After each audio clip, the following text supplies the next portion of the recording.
What's going on, everybody? Welcome back to the Sports Scoop. Today, as you saw by the title, we are doing a 2023 NFL mock draft. We're going to be doing the first round, going through all 32 selections. This is our 2.0 on the channel, but it is my first mock draft I'm publishing to the public, so I hope you guys do enjoy it. I did the draft before this, so it's already done. I'm going to be showing you all of my picks of the first round. We have trades involved as well. We use the PFF simulator, so it's going to be an exciting one. Make sure you guys comment obviously your opinion on all the picks down below. Follow us on social media up there to stay up to date with all the content we have coming out to you guys. And yeah, comment also. We can do second round, 2-round mock drafts, 3-round mock drafts. If you guys want certain team mock drafts, make sure you comment them down below. We'll be sure to get to them. More videos are coming out. Obviously, our AFC and NFC championship predictions are either coming out or they are already out already by the time this is out. So make sure you guys go check that out or stay tuned for them. My name is Kean McDermott, and without further ado, let's get into the video.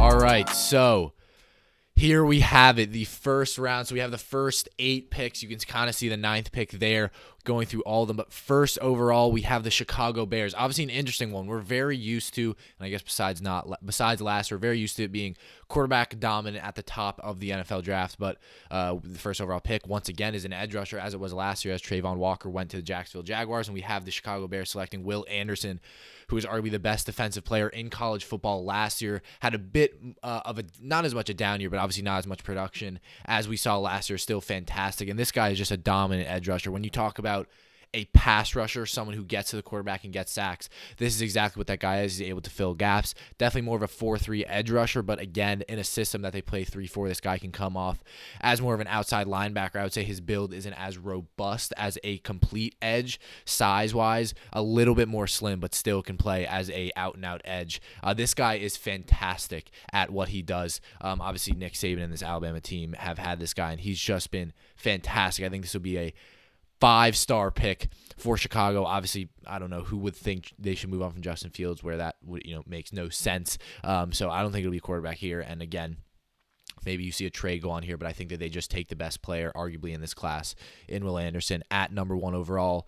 And then we move to number 2. This one, again, I think is more of, I think these first 2 picks are going to be the locks, I guess you could say. But this number 2 one, I think, is the most certain one for me of the NFL draft. And that's where we get the first quarterback going off the board, and Bryce Young going to Houston. Obviously, they just, recently, Deshaun Watson's out there. We thought Davis Mills might be the guy. Obviously has not been. But I think really what it comes down to for Houston is you need that. And again, not to say Deshaun Watson, but you need a quarterback. You need that franchise guy to build around. As I said, Davis Mills, I thought, would have had the chance to be that guy. Obviously, he was not. So I think that they'll go and look at Bryce Young. Obviously, extremely good pocket passer, can throw the ball, land the ball, obviously in any part of the field. Very good in progressions. Very rounded quarterback, I would say, besides size. But besides that, I think this guy is a fantastic quarterback. Would be the first overall pick. It just, comes out to be that the Bears don't need a quarterback. So I think Bryce Young kind of sets the cornerstone for the Houston franchise there with number 2. And then at number 3, we have arguably the most talented player. I think it's Will Anderson, but a lot of people think it's Jalen Carter, who a lot of people have going number 1 overall. Another defensive lineman out of Georgia. Obviously, this college is fantastic at producing defensive talent, especially on that defensive line. They have so many good players in this year's draft. But Jalen Carter, obviously, you look at just what he was, and I think obviously overshadowed last year by maybe Trayvon Walker, by some of the other guys who were taken last year. But Jalen Carter is a dominant force on the inside. I would see him more as a 3-4 defensive tackle. I don't see him as a 4-3 tackle, and I definitely don't see him as a nose tackle. But I think, again, he's adjustable. I say that. That being said, though, I think he can play in both. And again, Arizona obviously losing J.J. Watt to retirement this year. I think they go to Jalen Carter and bolster that defensive line. And this guy will be, I think, a beast in the NFL. I wasn't as high on Trayvon Walker. I really like Jalen Carter. I think this guy's a home run selection at number 3 for Arizona. And then we'll go to number 4, where it gets a little controversial. You have the Indianapolis Colts, where I think downright they need a quarterback. The question is, do they go C.J. Stroud? Do they go Will Levis? C.J. Stroud, obviously, you see I have him going next to Las Vegas. But really what it came down to me is I think Will Levis fits this system a little bit more. I think you look at him at Kentucky, not as much of what I think this Indianapolis, the quarterbacking job in Indianapolis is kind of, it's like I guess the 49ers, like maybe I guess you could argue the Cowboys, very run heavy, and I think Will Levis is that kind of guy where CJ Stroud is definitely a much more of a playmaker. I think CJ Stroud, arguably, I like him more as a quarterback. I think Will Levis fits this team more in Indianapolis. So that's the pick I went with here. I think it's, you could go CJ Stroud here, but I think Will Levis ends up being the selection at number 4 for Indianapolis. But we'll keep moving now, and as I just mentioned, we have C.J. Stroud going to the Las Vegas Raiders, obviously, who traded up with the with the Seattle Seahawks, who had that number 5 overall pick from the Russell Wilson trade last year. They trade down. I don't think the Seahawks need a quarterback. You'll obviously see who they're taking next. But again, C.J. Stroud I really like. The questions coming into these past weeks was he going to declare for the draft? He ended up declaring. I'm not going to lie. I thought he might go back to Ohio State. Didn't have a great season. Still a top 5 quarterback in college football, top 7 guy. But again, C.J. Stroud was in Heisman contention last year. I think this guy is a very, very, very, very talented quarterback, a little bit bigger than Bryce Young. But again, CJ Stroud, I think you look at him in those big games, I guess, arguably, and he hasn't showed up as much. But I think Las Vegas desperately need a guy there. Derek Carr is not coming back. We know that. He will be moving on this offseason, and the quarterback position is wide open in Las Vegas. I think they go and drop in the rookie CJ Stroud to start the next season. And then we move on to Detroit's next pick, and I have them taking Myles Murphy. Again, a guy who I'm not super well versed on, but I think looking at this Clemson defense, obviously I have seen him a little bit. I just think he fits this Detroit Lions defense where you're very pressure heavy. You like to blitz. You like to, send a lot of players into that box, rush 7, rush 6. So I think that they'll go and get Myles Murphy here from Clemson. Obviously very, poised edge rusher, again, a guy who I think is more of a 4-3 guy, but I'm a very, very big fan of. Obviously missed some time with injury, but I think Detroit go and take him there. And then another guy, I go with number 7, where the Seahawks have traded down to, where Las Vegas should have been picking, and they go take the 4th defensive lineman here in the top 7 picks, and Tyree Wilson at Texas Tech. Obviously a very recent riser in the NFL draft. I think this guy's he's a big edge rusher. This is a guy who you could see getting put into a 3-4, 4-3, but he would be a big edge. I believe he's 6'4 plus. He might be I was doing my research. I think he was 6'4 plus, but he might be like 6'6. I might be wrong on that, but again, I know this guy is huge. So again, dominant. You could see him playing as that 3-4 edge, where he's a little bit more tucked inside, and then he gets help on the outside from an outside linebacker. But again, this guy could definitely be an out-and-out edge in a 4-3 system. So again, versatile. I think he'll go into Seattle. They obviously are looking to bolster that defense even more. They found I think their pieces in the secondary, minus maybe one more corner or another safety, and I think Tyree Wilson adds to that on the defensive line. And then we'll move on. Another defensive line, another Clemson guy, Brian Brees, obviously big dude, someone who can fill the gaps. I would say not as much a pass rusher, but someone who can defend the run fantastically. And I think that's what Atlanta have looked for. Atlanta are generally very good at drafting defensive linemen. Obviously, he'll help Grady Jarrett, and that's a duo for the future. So I think that makes a ton of sense for Atlanta at number 8. But we'll move down a little bit. As we have now the 9th overall pick, and I had the Patriots trading up with Carolina to go and take Paris Johnson out of Ohio State. Again, a guy who has always been a top tackle in college football. Now he's eligible, and I think the Patriots go and take him. Obviously, the Patriots, not a great season this year, missed the playoffs, and I think a lot of people are saying quarterback. I don't think, especially at this point in the draft, you're not going to go take a guy like Anthony Richardson. So if anything, they're looking for a quarterback in free agency or in the trade market. So I think they go get Paris Johnson here. Obviously, composed tackle, big dude, big frame, long arms. I think I'm not the best at breaking down offensive tackles, so if you have any advice, let me know. But Paris Johnson's the guy. Speaking of that, going to number 10 overall, where somehow the Eagles are here in the NFC Championship this weekend, as I have them taking arguably the best tackle, depending on who you're talking to, in Peter Skoronski out of Northwestern. One of the few bright spots to a poor Northwestern program these past years. And again, I think Skoronski just fits into that system very well. It's a team that I think needs a little bit of versatility in the offensive line. I think Skoronski can slide into a guard spot if need be. And I think, again, he gives them a future in that offensive line, a franchise tackle or offensive lineman, if you will. And we'll move on now to my favorite pick of the draft so far, as I have the TC receiver, national championship finalist, Quentin Johnson, the absolute unit of a man, going to Tennessee, and I've seen him fall out of the first round in a lot of drafts. I think this guy will be the first receiver taken. I think if you're looking at trends in recent drafts, a lot of the teams really like the bigger receivers. Obviously, we saw Drake London, the first guy taken from USC last year to Atlanta. But again, Quentin Johnson, you look at this guy frame-wise, he's a massive receiver. One-on-one guy, is a contested catch receiver, and I think that's what the Titans need. I really like Treylon Burks. Treylon Burks is kind of that special mold because he's a guy who has size but also can play in the slot, is very versatile, can run the ball, and he was good. Showed a lot of flashes this year for Tennessee. Obviously, he was injured for part of the season, but I think they go and continue to look for that A.J. Brown replacement and hopefully find it in Quentin Johnson out of TCU. As we'll move down the board some more, and again, Lucas Van Ness, a guy who I'm not very well versed on. I have him going at 12 to the Houston Texans, but again, a riser in this draft, and the defensive line class is very, very good. I would say arguably one of the best in the past couple years.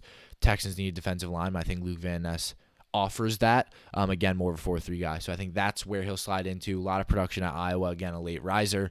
And Iowa, not a team who you generally see producing fantastic defensive linemen each year. So they're definitely more of an offensive tackle college. But they produce a guy from the opposite side of the ball. And I think the Texans are excited to grab him up at 12 here. After, obviously, that's the first round pick they got for Deshaun Watson. Speaking of tackles, going to the other side of the ball, I have the Jets taking the tackle I'm most excited about, and that's Broderick Jones out of Georgia. Obviously, he's been a starter there. And again, frame-wise, just very, very good. A little bit, I believe, undersized. I believe he's 6'3", 6'4". I might be wrong there. But again, I think he's a guy where the Jets, obviously, Mekhi Becton is just a complete question mark. You don't love Noah Fant, you don't love Moses. So again, Broderick Jones offers that versatility there. Hopefully, you get Mekhi Becton back, and if he can stay healthy, you have him, Broderick Jones, as two franchise guys. Obviously, I know quarterback's an issue here. I don't think they go Anthony Richardson. I think they're going to be looking for someone like a Derek Carr in free agency.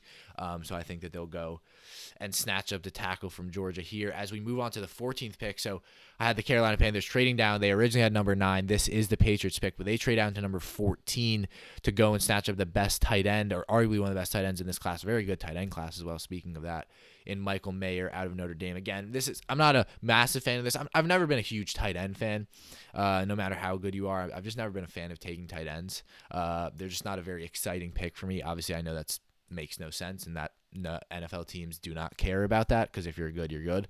But again, I think he'll be an immediate impact player, can block and catch the ball.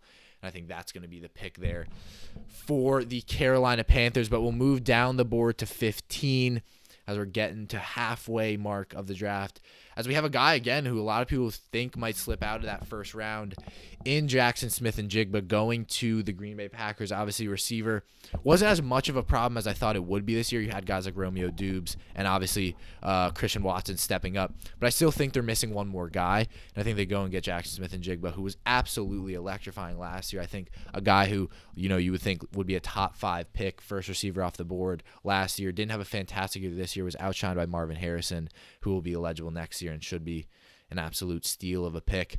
But again, I think Jackson Smith-Njigba in the right system, I would love to see if Jordan Love ends up starting next year. I think that'll be a very, very good duo. And we move down the board now to where Washington get an absolute beast. First linebacker taken off the board. I think easily the best linebacker in this class in Trenton Simpson. Very similar in terms of stats and attributes to Isaiah Simmons when he came out of Clemson 3 years ago, right? It was 3 years ago. There's the 2020 draft. But Trenton Simpson, 6'4", ran a 4.39 40, I believe. This guy is just, around, sideline to sideline linebacker. I think he's a plug-and-play player. And again, for a Washington defense that has a fantastic front seven, this guy would just make it that much scarier. So that, I think, will be the pick there. Again, people think quarterback. But again, I think this isn't a team who's going to be drafting a guy like Anthony Richardson, or Tanner McKee, who's really the only other quarterbacks left. If they were to trade up, I think it would be for one of those top 3 guys. And then we move on now to the Steelers pick again. This one I'm not going to harp too much on. They take Anton Harrison out of Oklahoma, a pretty good tackle. I wouldn't say, not average because he's a first-round pick, but a good, solid tackle. This team generally doesn't have super interesting picks. I think this is where they'll go with here. Obviously looking to protect either Kenny Pickett or Mitch Trubisky next year. Obviously you have Najee Harris, who's been the peak of that offense. So I think getting a good tackle for Najee to run behind is going to be the smart selection there. As we'll move on now to the Detroit Lions, who seem to have a ton of picks here. A very promising team as they take the first safety, if I'm not wrong, off the board, and Brian Branch out of Alabama. A guy who I believe, that's Battle. Different guy, but Brian Branch, a lengthy guy. We've been seeing safeties just get lengthier and lengthier, starting to look a little bit more like linebackers, just a little bit skinnier. But Brian Branch, again, this is a Lions secondary that's progressively been getting better. You have Joseph, who they drafted out of Illinois last year, who has been fantastic. And I think they go get Brian Branch and solidify that secondary. You obviously have Jeff Okudah, who had a bounce-back year, and Omani Oruwariye. So I think they go get Brian Branch here. And then we go to pick 19, where I have the Tampa Bay Buccaneers taking Nolan Smith, a guy who a lot of people have top 15, top 10 maybe. Another Georgia defender going off the board. Nolan Smith, again, a guy who probably would have been higher, didn't play as much this year, but just a very, very good edge, a aggressive, speedy edge rusher. This is definitely a 4-3 edge, or a 3-4 actually, now I think about it. I think he's a little versatile. If I were to think about it, I actually think I might like him more in a 3-4 system, which I think the Tampa Bay Buccaneers can give him. So I think that they go and bring him in. Obviously, Tampa Bay not having the best season as they would hope. Obviously made the playoffs, but had that first-round exit to Dallas, and that future is not super certain. Again, I don't think they're going to go and take Anthony Richardson. I don't think they're going to go take two Florida quarterbacks in the span of 2 years. Obviously Kyle Trask and then Anthony Richardson. So I think they go get Nolan Smith, who has been very good for Georgia. As we'll move down, show some more picks. At 20, we have the Seattle Seahawks going for Osiris Torrance out of Florida. First guard off the board, if I'm not wrong. Again, big dude. Again, I'm not going to harp too much on these offensive line picks. I don't think you guys find them super interesting as well, unless it's like a Penei Sewell type guy. But Osiris Torrance, go plug and play. Again, you need to protect Geno Smith. Obviously, Kenneth Walker was fantastic this year, over 1,000 yards. Go put in Osiris Torrance. And again, it was a Seattle offensive line that had two starting tackles. They were fantastic. Go get another rookie and hopefully have a very young, promising offensive line. Then the Dolphins have their pick forfeited. Unfortunately, we only have 31 picks in this draft. And then we move on to 21, where I have the Chargers taking a lot of people think is the best corner in this class, Devon Witherspoon, out of Illinois. Again, J.C. Jackson was out for a bunch of this season. He may be out for the beginning of next season. Obviously, that pickup in free agency isn't looking super hot.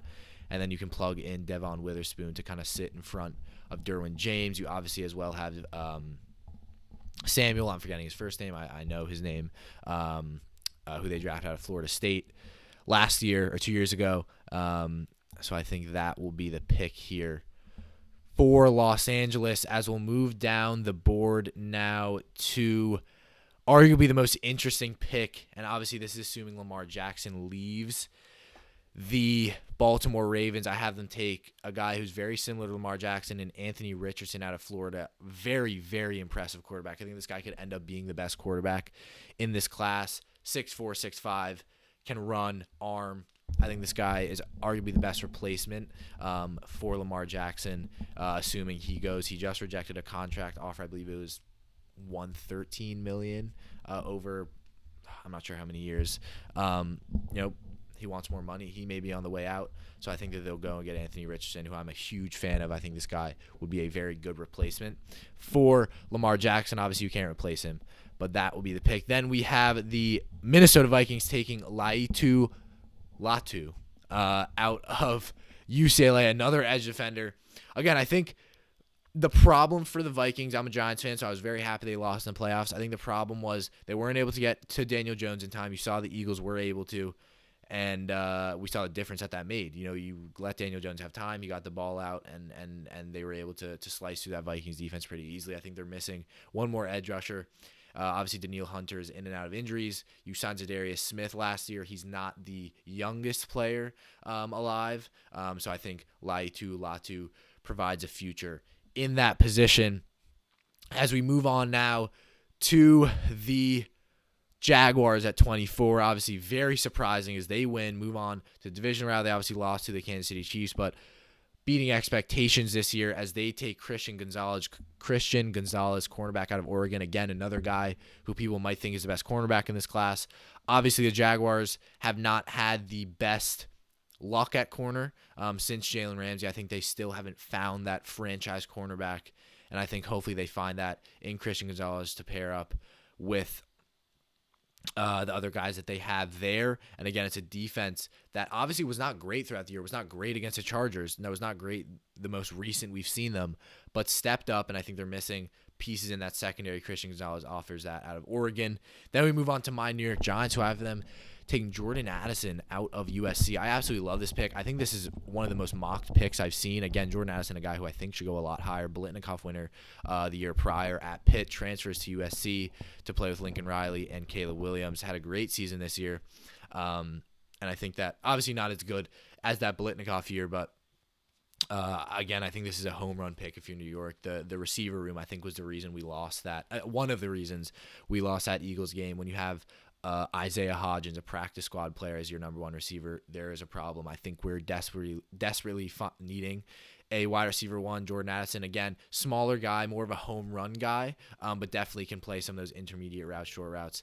I think they find their guy there. At 25, as we move down now to their divisional rivals, the Dallas Cowboys, who get Cam Smith, who I think was out and out the number one corner going into the draft process at the beginning of the year, has fallen a little bit as South Carolina didn't have as good of a season. Obviously, the end of their season was very surprising.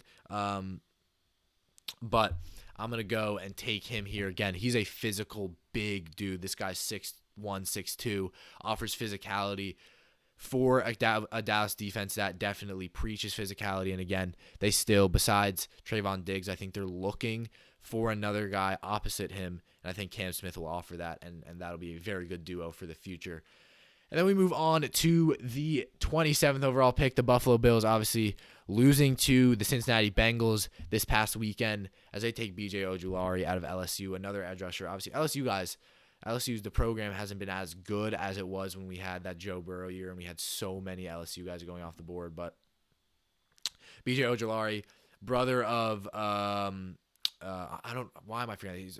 I don't know why Ojulari on the Giants. I'm completely forgetting his first name. I know him, and who was a very, very highly touted pick 2 years ago. So I think that they'll go and take him out of LSU. More of a slimmer guy. I think this guy would fit more of a 3-4 system. Obviously, Von Miller tore his ACL. So you're looking, or was it his? It might have been his Achilles. Obviously a cruciate ligament. And I think B.J. Ojulari will be the guy for the future there. As we move on now to the Cincinnati Bengals, who take Darnell Wright, tackle out of Tennessee. This is a reach pick, a guy who's probably projected more mid-second round. But again, I think I've been looking at him a little bit. I like him a little more than some of these other tackles. Obviously, Joe Burrow not getting as much protection as they would have liked, considering how much they invested in that offensive line this past offseason. I think they look to improve it there with Darnell Wright. Obviously, Tennessee have produced pretty good offensive linemen in the past. You look at Tyler Smith. So that's who I'm going to go for here as we move on now to the Denver Broncos, who were arguably the worst team in the NFL, but have the 29th overall pick due to the trade with Seattle Seahawks. And they take Siaki Ika out of Baylor, big defensive lineman. Again, not a super interesting pick. I think they'll go somewhere else here. This one was a tough one for me, so I ended up going Siaki Ika based on team needs. But again, I want you to let me know what you guys think the pick should have been there. We'll move on now to the Chiefs, who get Zay Flowers out of Boston College. Again, Boston College, not a team you see taking a lot of people or having a lot of first-round picks. I really like Zay Flowers, an elusive guy, a guy who reminds you of someone who would fit into that Chiefs offense. Again, I think the Chiefs could also very much utilize a guy like a Quentin Johnson, like a big one-on-one ball receiver, but they go and get another guy like Mecole Hardman, like Tyreek Hill, and Zay Flowers, electrifying player for Boston College. And I think that they'll be very happy with that selection as he will kind of fit into that scheme quickly. And I like the pick there for the Kansas City Chiefs. And 31 in the last pick of the draft, not 32, we have the Eagles again taking Drew Sanders out of Arkansas. I would say arguably the second best linebacker in this class. Again, they just upgrade that defense. We have them going with Skoronski, and I think now they go with Drew Sanders out of Arkansas. No, I did not take I did not take Bijan Robinson to go to the Steelers. They did that by accident. But let me know what you guys think. That was our first round of the NFL draft. Let me know what you guys think about the picks. Make sure you guys comment them down below. Follow us on social media at TheeSportsScoop to stay up to date, and we will have more videos coming out to you guys very soon. Thank you all so much for watching. My name is Keenan McDermott. Without further ado, see you next time.